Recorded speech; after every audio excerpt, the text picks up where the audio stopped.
করা দরকার, থাকবো না চলে যাব রে, তাহলে মালিক কেন পাঠাই না?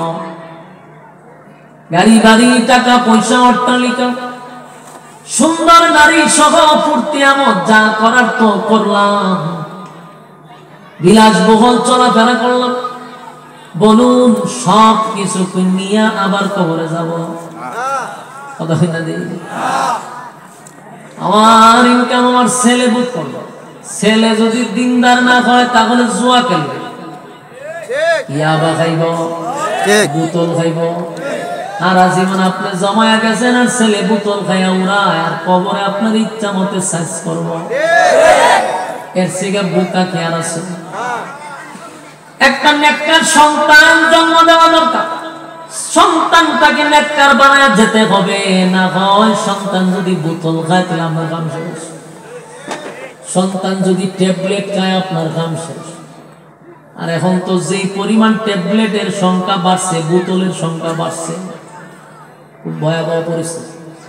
এখন শিশুর গ্যাং বাড়িছে, ওই শুধু তার 13 সন্ত্রাস বাহিনী তৈরি করে লাগে, বয়স 20 যাইবার আগে এখন যারা কিশোর গ্যাং, এডি আরো ডেঞ্জারাস, কিশোর গ্যাং তৈরি করে গেছে। অহনো কিশোর গ্যাংয়ের পিছনে মা বাপ দায়ী আছে, 100% দায়ী। ফুলা একটা 10টার সময় 11টার সময় প্রত্যেকায় একবার জিগায় না, সারাদিন মোবাইলে কই তাকে কি করে কোনো খবর নয় না, আস্তে আস্তে এটা হয়ে যাবে কিশোর গ্যাং।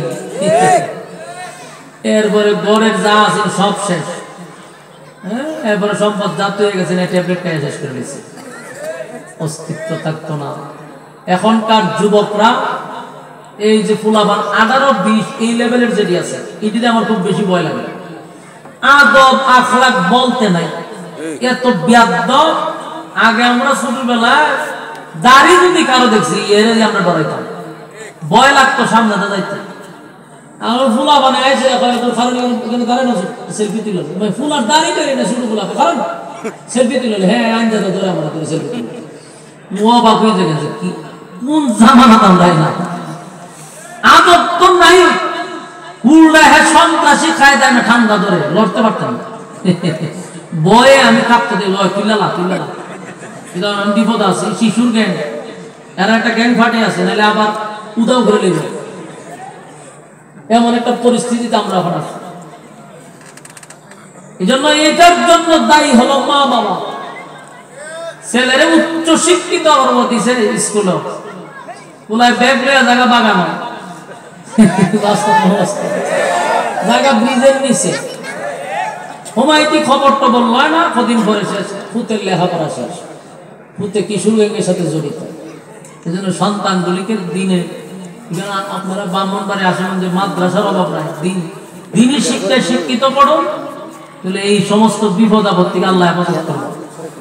মাদ্রাসার কোন ছাত্ররা নেশা করতে শুনছে এই পর্যন্ত পাইছি নীরব নিউজ। দেশের যদি রাম বামরা ক্ষমতা না থাকতো, আর রাম বামরা যদি দেশ না চালাইতো, তাহলে বাংলাদেশের মাদ্রাসা নিয়ে এরা বহির্বিশ্বে গর্ব করত। আজ পর্যন্ত কোন মাদ্রাসায় নেশাগ্রস্ত ছাত্র পাওয়া গেছে না। নেশা তো দূরের কথা, সিগারেট খাইছে এমন কোন প্রমাণ আসেনি।